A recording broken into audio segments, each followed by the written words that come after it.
আমলাতান্ত্রিক ওয়েতে যে আমলাতান্ত্রিক জটিলতা তৈরি হয়েছে, হাসনাত আবদুল্লাহ কয়েকদিন আগে বক্তব্যে বলতেছিল যে এই রুম থেকে চিঠি লেখে পাশের রুমে পাঠানোর জন্য, ওই চিঠি আবার পোস্ট অফিসে যায়, পোস্ট অফিস থেকে তারপরে পাশের রুমে আসে।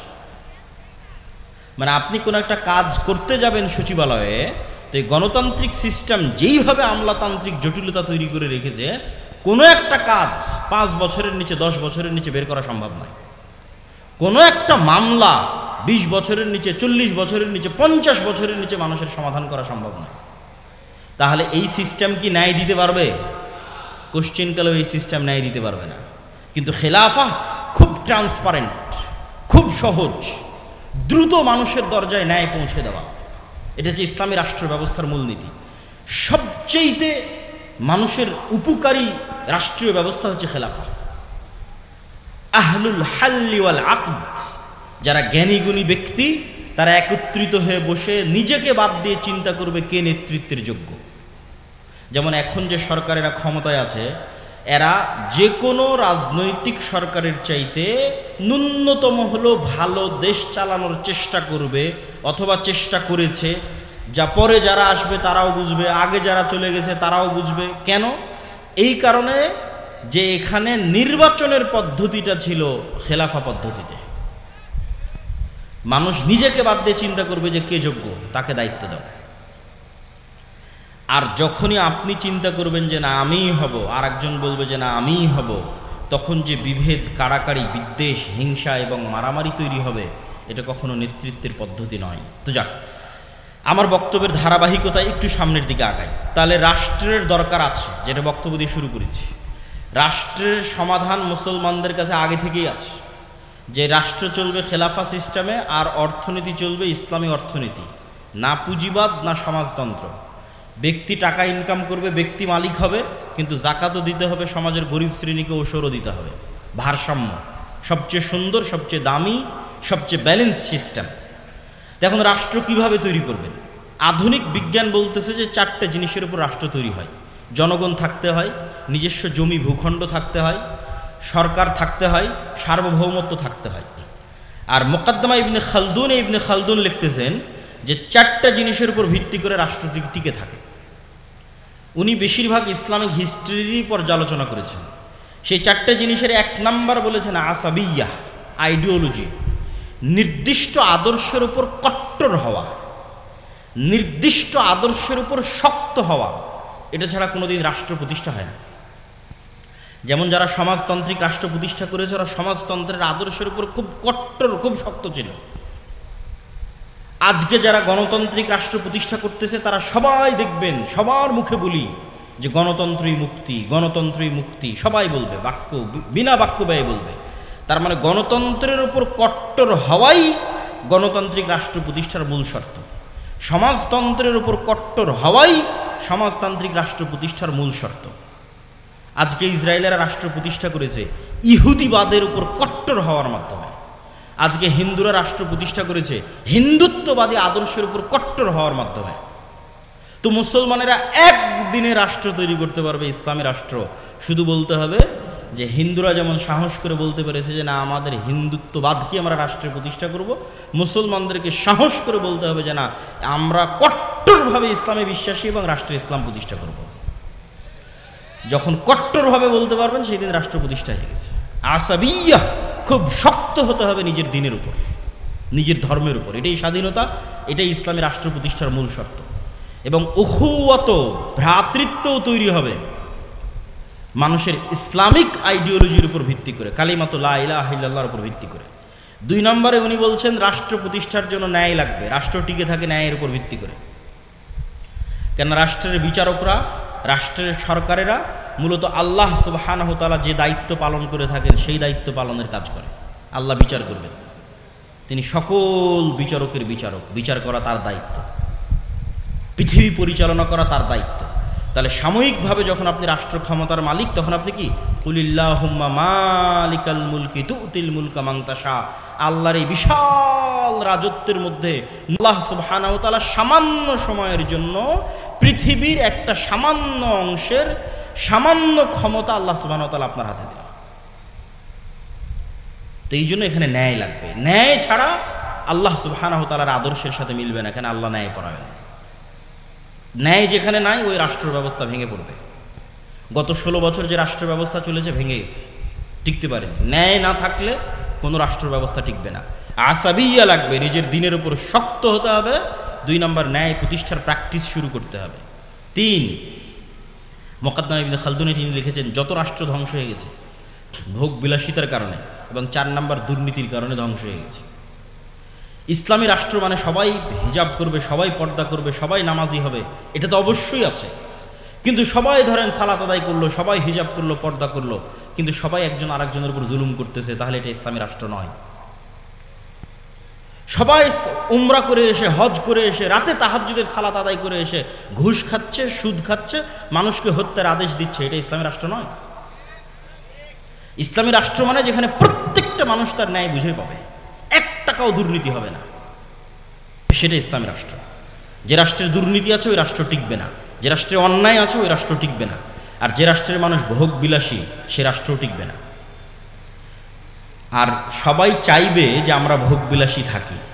আমি সব শেষে বলবো যে আমরা কিভাবে ইসলামী রাষ্ট্র প্রতিষ্ঠা করতে পারি, সব শেষে গিয়ে আলোচনা করব।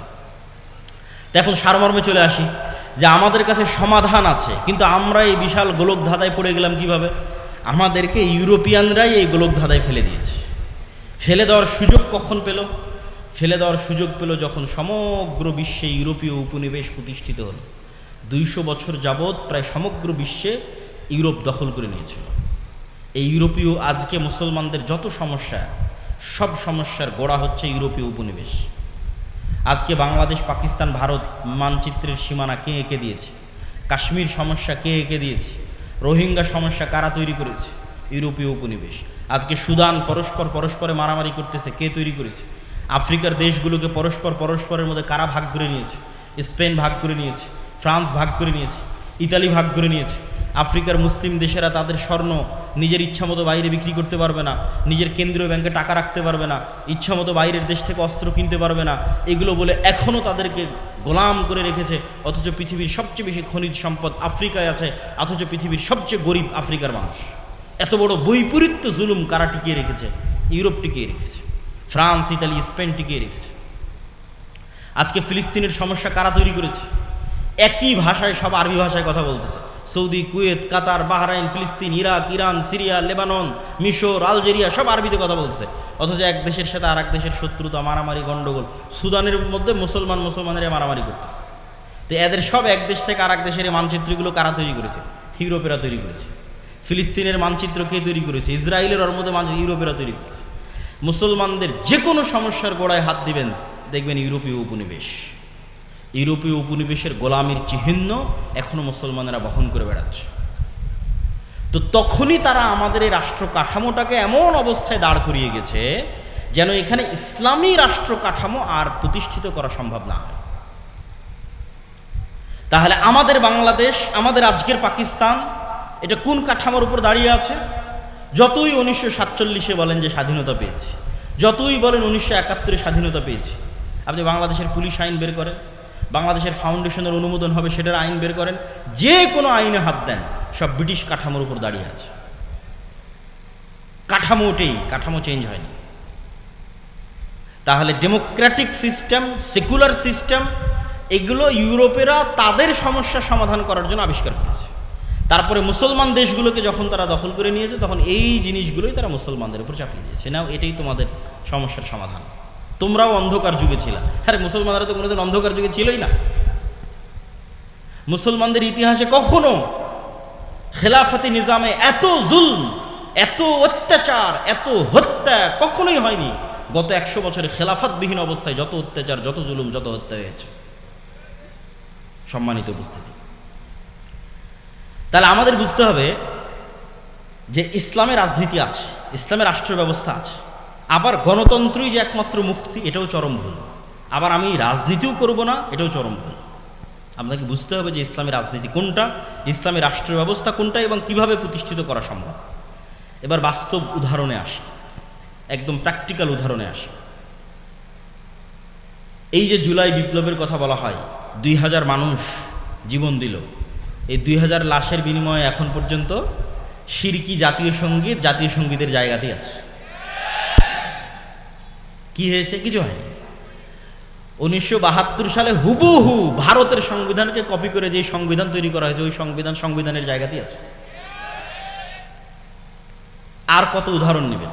তাহলে কোনো চেঞ্জ নাই। তাহলে কেন এটা রাখা হলো? এটাই আমি বলি যে এটা হচ্ছে প্রিম্যাচিউর ডেলিভারি, মানে বাচ্চা হওয়ার সময় হওয়ার আগেই যদি বাচ্চা হয়ে যায় তাহলে এরকমই হয়। কেননা প্রকৃত ইসলামের উত্থান তখনই সম্ভব যখন আগের কাঠামো পরিপূর্ণ ধ্বংস হয়ে যাবে। তখন আগের কাঠামো বজায় রেখে পূর্ণাঙ্গ ইসলাম প্রতিষ্ঠা সম্ভব নয়। আগের কাঠামো পরিপূর্ণরূপে ধ্বংস হয়ে যাবে, ওখান থেকে পূর্ণাঙ্গ ইসলামী খেলাফতের উত্থান হবে। তো এই জন্য আমেরিকা খুব ভালোভাবে জানে যে আজকে যদি প্রধানমন্ত্রী পদত্যাগ না করে, আজকে যদি আর্মি জনগণের বুকে গুলি চালায়, তাহলে কালকে বাংলাদেশের মানুষের ওই সময় যে রাগ ছিল মাথায়, তো বাংলাদেশের মানুষ রাতের অন্ধকারে অস্ত্র হাতে উঠিয়ে নিত। যখন বাংলাদেশের মানুষ অস্ত্র হাতে উঠিয়ে নিত, সিরিয়ার মতো পরিবেশ তৈরি হয়ে যেত। সিরিয়ার বাশার আল আসাদের বাহিনী নিজ জনগণের বুকে গুলি চালাচ্ছে, বাংলাদেশ আর্মিও তার জনগণের বুকে গুলি চালাতো। বাংলাদেশের মানুষ অস্ত্র উঠিয়ে নিত, ইন্ডিয়ান আর্মিও বাংলাদেশে ঢুকে যেত। 15-20 বছর যুদ্ধ চলতো, আগের কাঠামো পরিপূর্ণরূপে ধ্বংস হয়ে যেত। আগের কাঠামো পরিপূর্ণরূপে ধ্বংস হওয়ার পর পূর্ণাঙ্গ ইসলামী খেলাফতের উত্থান হতো। কিন্তু এতে অনেক রক্ত, অনেক শ্রম, অনেক পরিশ্রম যেত। কিন্তু আমেরিকা এটা খুব ভালোভাবে জানে যে এখন যদি আর্মি অস্ত্র উঠায় তাহলে এই কাঠামো শেষ। যে গণতান্ত্রিক কাঠামো আছে, ব্রিটিশদের যে কাঠামো আছে, এটার কবর রচনা হয়ে যাবে। অতএব যার উপর রাগ উঠেছে সে পদত্যাগ করুক, মানুষ ঠান্ডা হয়ে যাক, কিন্তু কাঠামো বেঁচে যাক। বুঝেননি মনে হয়?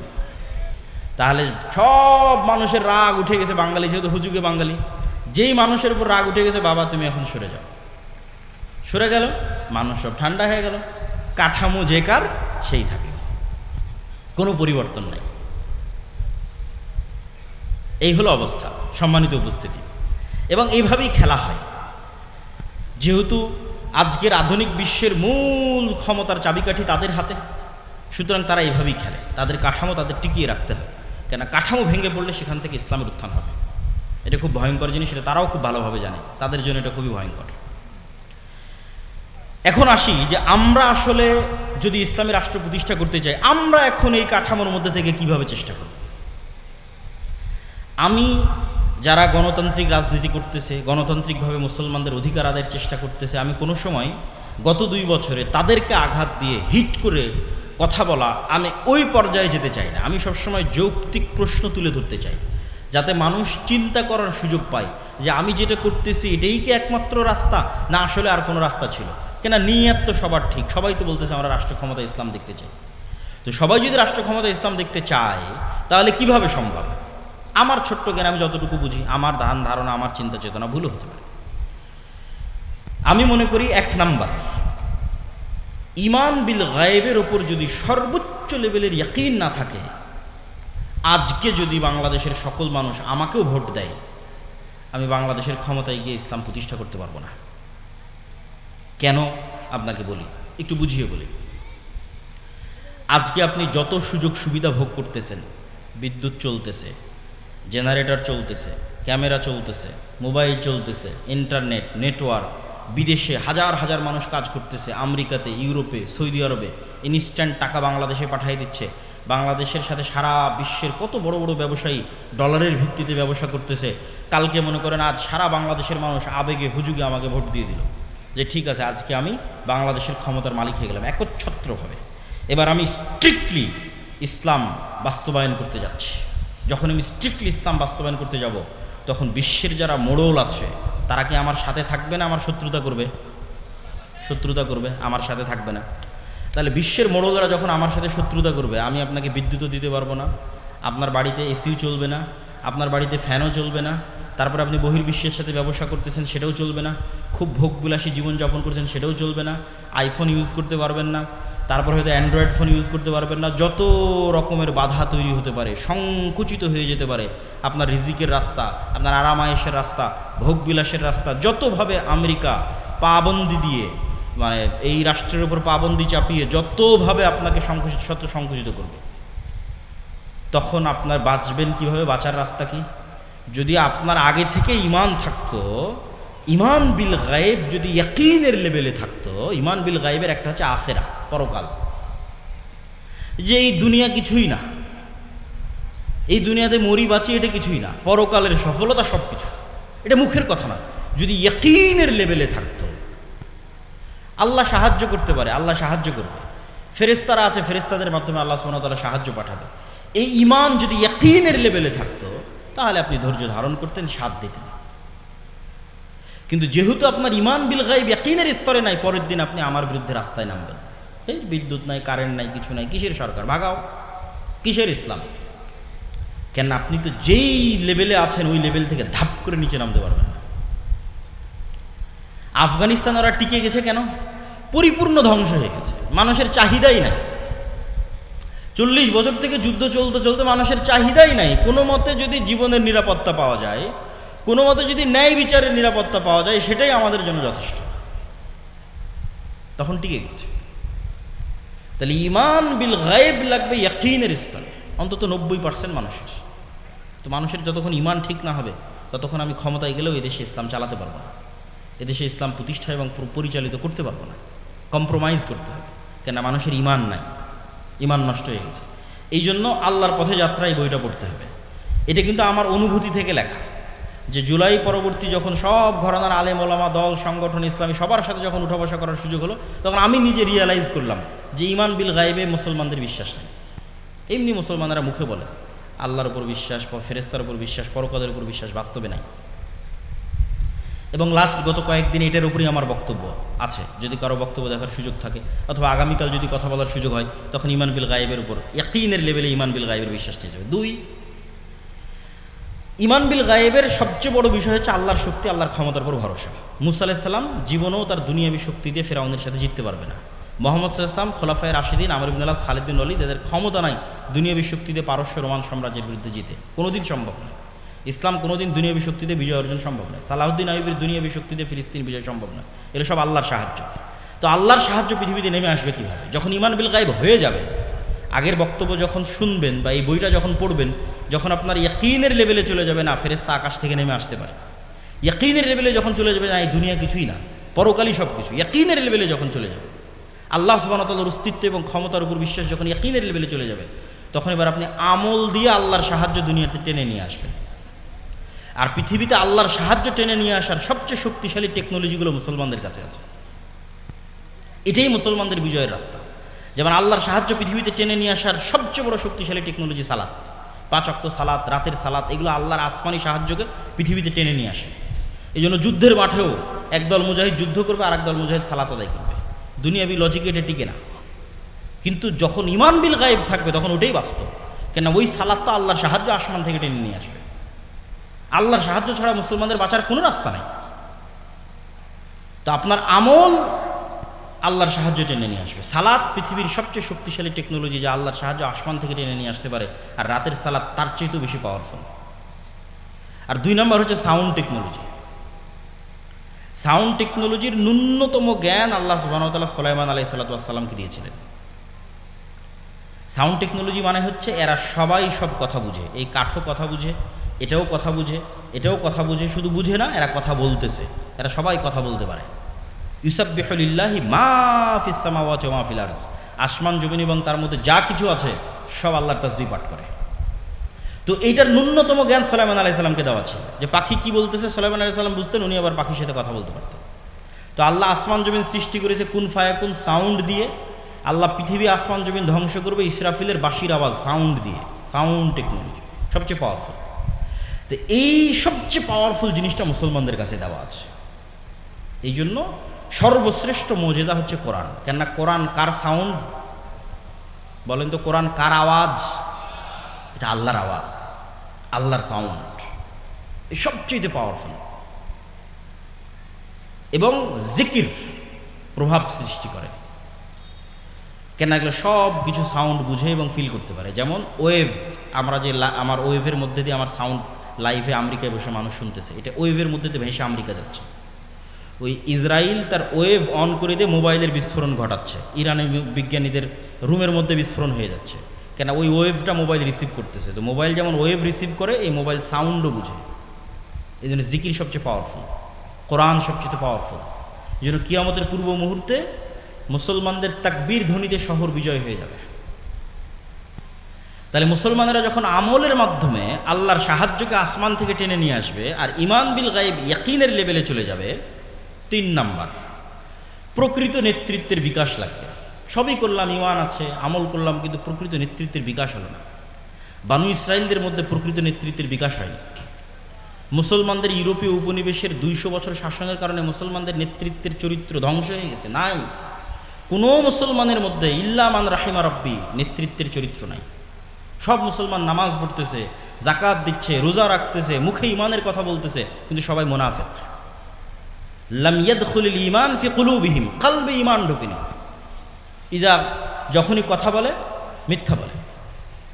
ওই দা ওয়াদা আখলাফা, ওয়াদা করলে ভঙ্গ করে। ওই যা তুমি না খানা, দায়িত্ব দিলে আমানতের খেয়ানত করে। এই স্বভাবগুলো কোথায় থেকে পেয়েছে? এগুলো বানু ইসরাইলদের স্বভাব। ইউরোপীয় উপনিবেশে গোলামির মাধ্যমে স্বভাবগুলো অর্জন করেছে। আর বানু ইসরাইলেরা ফেরাউনের গোলামি করে স্বভাব অর্জন করেছে। মুসা আলাইহিস সালামও যদি বানু ইসরাইলদের সাথে বড় হতো, মুসা আলাইহিস সালাম এরকম হয়ে যেত। এই জন্য আল্লাহ মুসা আলাইহিস সালামকে ন্যায় পরায়ণতা, সত্যবাদিতা, আমানতদারিতার নেতৃত্বের মৌলিক গুণের উপর বড় করার জন্য ফেরাউনের বাড়িতে বড় করেছে। কেন? ফেরাউনের বাড়িতে রিজিকের সংকট ছিল না, মারামারি ছিল না, কাটাকাটি ছিল না, হিংসা ছিল না, বিদ্বেষ ছিল না।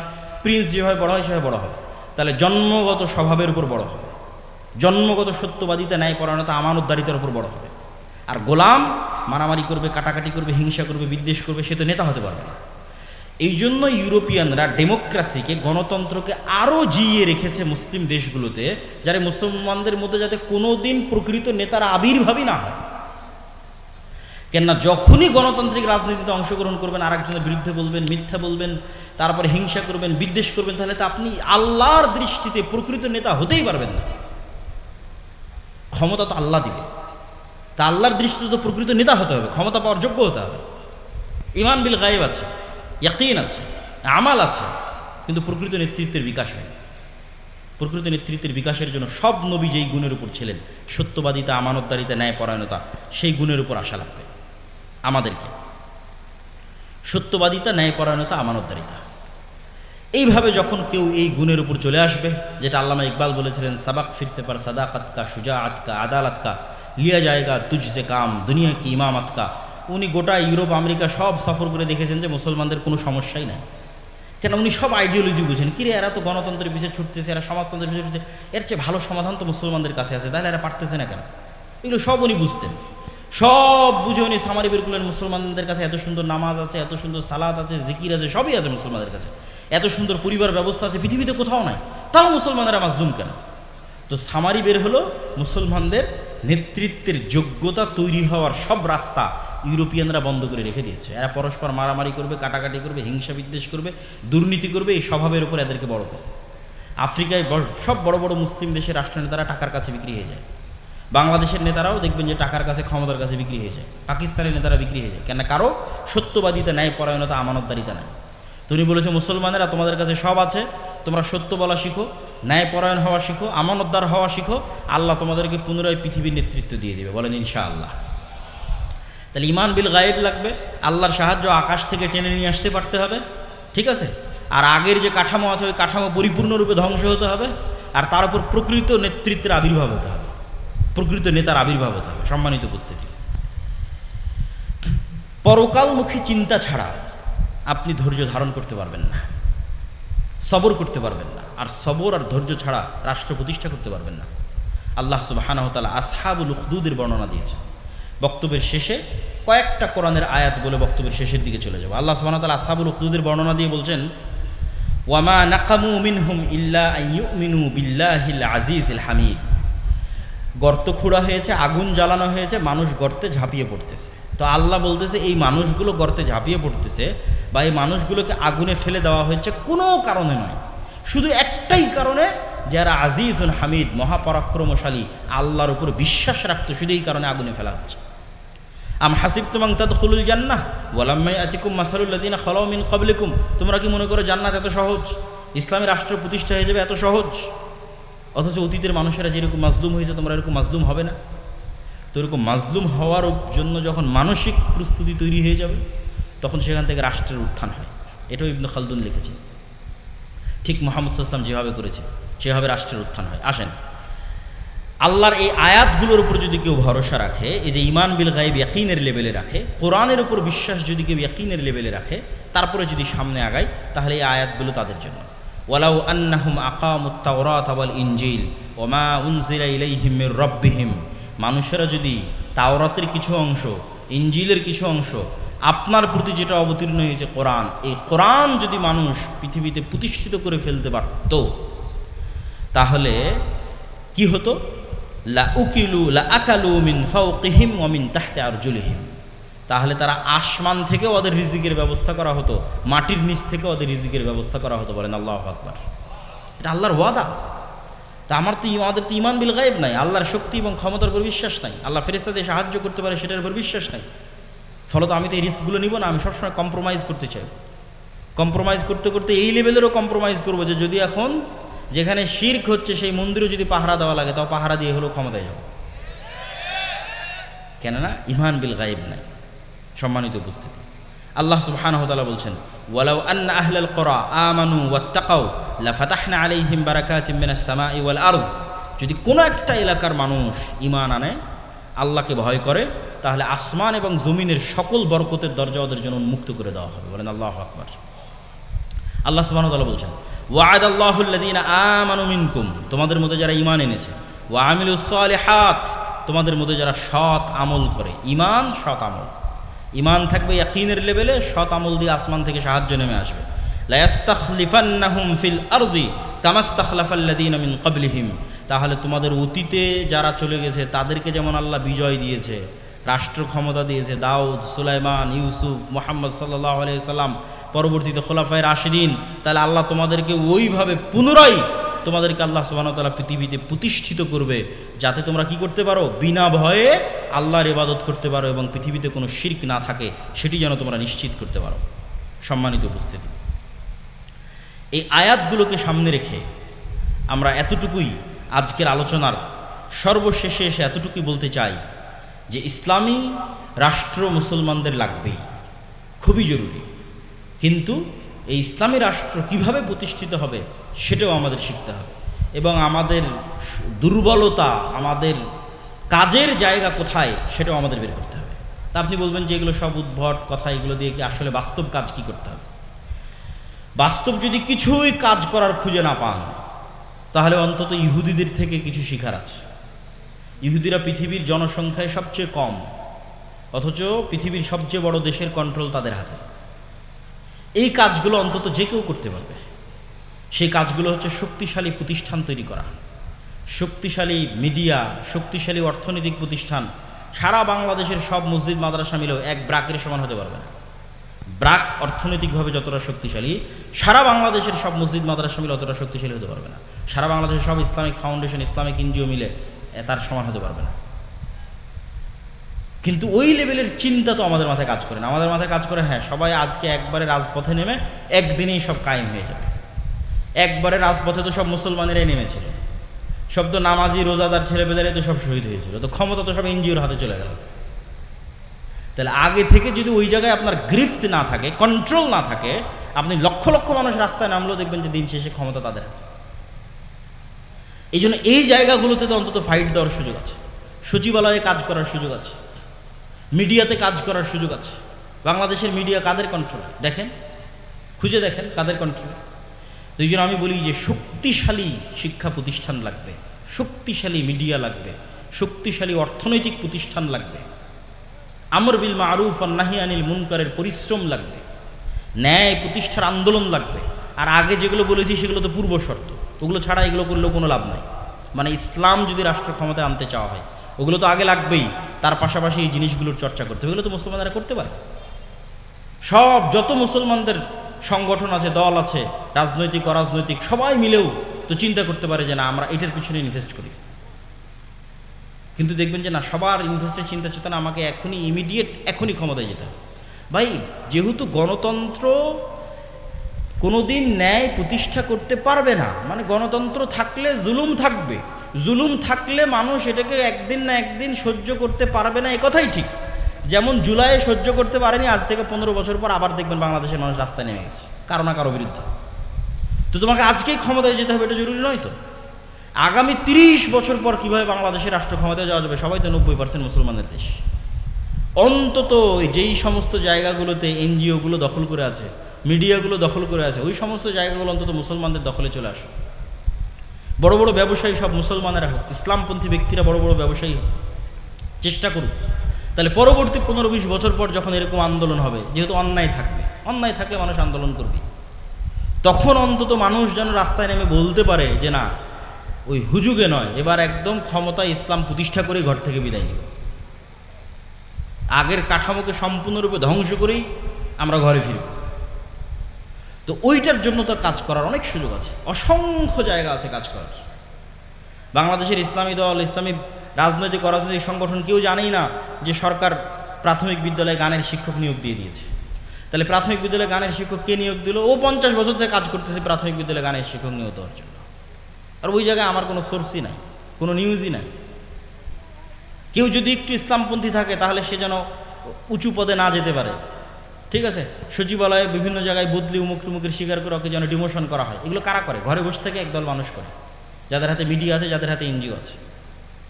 ওই জায়গাগুলোতে অনেক কাজ করার সুযোগ আছে, সম্মানিত উপস্থিতি। এই জন্য আমরা আমাদের জায়গা থেকে ক্ষুদ্র পরিসরে যে কাজগুলো করার চেষ্টা করতেছি, এই কাজগুলো ব্যাপকভাবে করা সম্ভব। যেমন শতভাগ মুসলমানকে কোরআন এবং দিন শিখানো, এটা মক্তবের মাধ্যমে আপনি করতে পারবেন। শতভাগ মসজিদে আপনি শতভাগ মুসলমানের সন্তানের কোরআন এবং দিন শেখানোর ব্যবস্থা করেন। এই মুসলমানের সন্তানেরাই তো পরবর্তীতে বড় হয়ে ওসি, ডিসি, এসপি হবে, মন্ত্রী, মিনিস্টার হবে।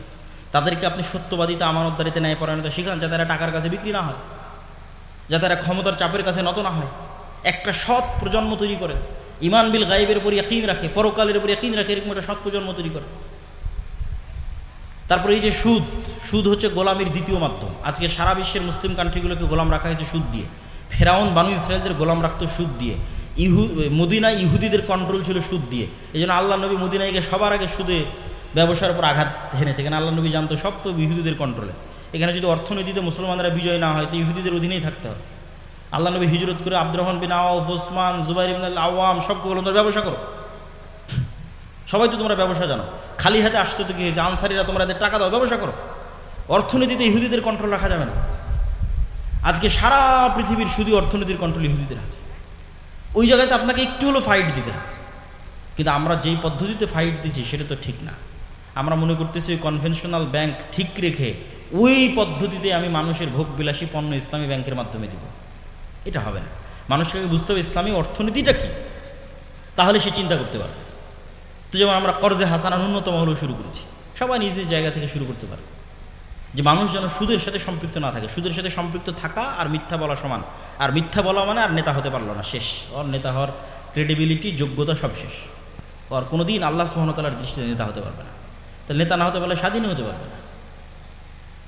তো এই জন্য শুধু অর্থনীতির বিরুদ্ধে যুদ্ধ করতে হবে, শক্তিশালী শিক্ষা প্রতিষ্ঠান তৈরি করতে হবে, শক্তিশালী মিডিয়া তৈরি করতে হবে।